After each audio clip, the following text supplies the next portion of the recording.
Sir మరి weight loss అవ్వడానికి ఇంట్లోనే తయారు చేసుకునే హోమ్ రెమెడీ ఏమైనా ఉంటే చెప్పండి. ఓకే. కరక్కాయ పెచ్చులు మనకు మార్కెట్లో దొరుకుతాయండి.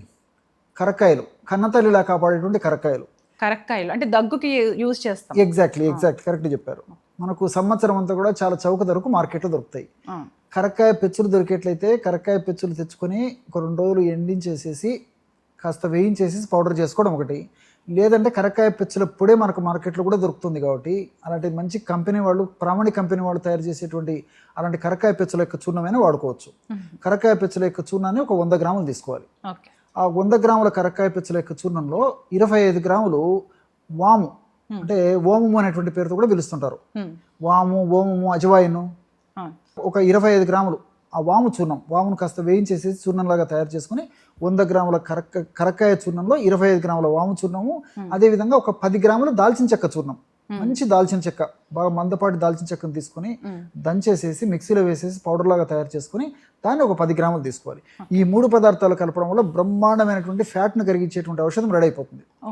ఈ విధంగా తయారు చేసుకున్నటువంటి ఆ యొక్క ఔషధాన్ని ఒక గాజు సీసాలో నిల్వ ఉంచుకొని రోజు ఉదయం ఒకసారి, సాయంత్రం ఒకసారి 1/2 టీ స్పూన్ పౌడరు ఒక 200 ml పల్చటి తాజా మజ్జిగలు కలిపి తీసుకుంటుండాలి.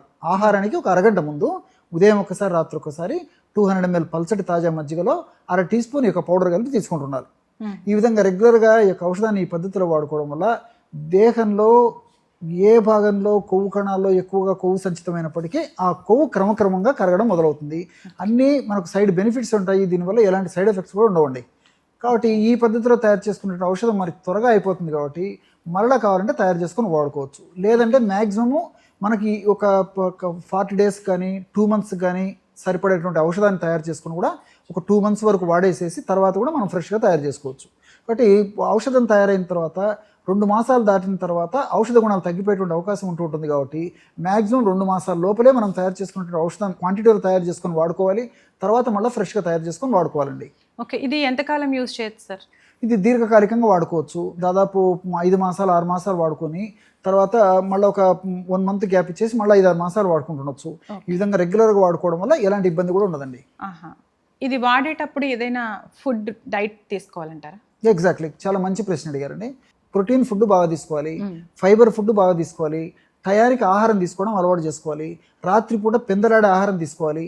అదేవిధంగా మనం తీసుకునేటువంటి ఆహారంలో కూడా మరి దాదాపు తీసుకునేటువంటి మొత్తం ఆహారంలో దాదాపు 30% వరకు ప్రకృతిలో దొరికేటువంటి ప్రకృతి సిద్ధమైనటువంటి ఆహారాన్ని, అంటే మనం ఉడికించడం కానీ, వేయించడం కానీ, ఫ్రై చేయడం కానీ ఇలాంటివి కాకుండా ప్రకృతిలో దొరికినట్టు అంటే ఈ వెజిటబుల్స్ కానీ, రా వెజిటబుల్స్ కానీ, సలాడ్స్ కానీ, అదేవిధంగా డ్రై నట్స్ కానీ, డ్రై ఫ్రూట్స్ కానీ, ఫ్రూట్స్ కానీ, ఇలాంటి ప్రకృతి మాత ఇచ్చినట్టు అదే పద్ధతిలో కనీసం 30% తీసుకోవాలి.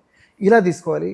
తర్వాత ఖచ్చితంగా ఎక్సర్సైజు, వాకింగ్ కానీ, జాగింగ్ కానీ, స్విమ్మింగ్ కానీ, స్కిప్పింగ్ కానీ, స్విమ్మింగ్ కానీ ఏదో ఒకటి ఎవరికి ఏ పద్ధతులు వీలైతే ఆ పద్ధతిలో ఎక్సర్సైజు రోజు కనీసం అరగంట నుంచి 30 గంటలు లేదా గంట వరకు చేయడం అలవాటు చేసుకోవాలి. ఖచ్చితంగా ఈ అలవాటు కూడా చేసుకోవాలి. మూడవది ఏంటంటే ఔషధపరంగా మనం ఔషధాన్ని వాడుకోవడం వల్ల అన్నీ మనకు సైడ్ బెనిఫిట్స్ ఉంటాయి. నేను ఇంతకుముందు చెప్పినది కూడా ఆహార ఔషధం కిందనే మనం చెప్పుకోవచ్చు అనమాట. సో ఈ పద్ధతిలో మరి ఆహార నియమాలు జాగ్రత్త పాటిస్తూ ఎక్సర్సైజ్ చేస్తూ నేను చెప్పినటువంటి పద్ధతిలో ఔషధాన్ని వాడుకోవడం వల్ల చాలా సమర్థవంతమైన రిజల్ట్స్ కలుగుతాయి, క్షేమదాయకంగా రిజల్ట్స్ కలుగుతాయి. మరి దానివల్ల ఇతర కాంప్లికేషన్స్ కూడా ఉండవు. ఓకే.